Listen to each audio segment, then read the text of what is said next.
કાયપો છે.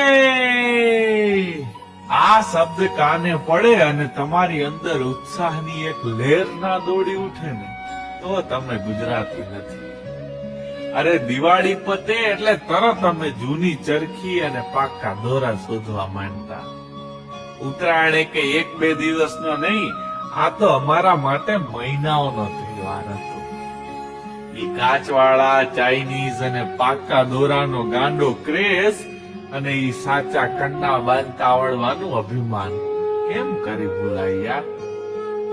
સ્કૂલેથી આવીને થેલાનો ઘા કરતા અને પતંગ લઈ તરત ધાબે દોઢ મૂકતા. આ દુનિયાદારીની એવી ગૂંચ વળી ગઈ કે ઉકેલવા બેસીએ ને તો કાં તો આંગળી કપાઈ જાય છે અને કાં તો દોરી. હવે તમે મોટા થઈ ગયા, આ વાક્ય એટલું ધારદાર નીકળ્યું ને કે ખરેખર આપણી પતંગ કપાઈ ગઈ. આ ઉત્તરાયણ હવે પહેલા જેવી નથી રહી. હવે પહેલા જેવી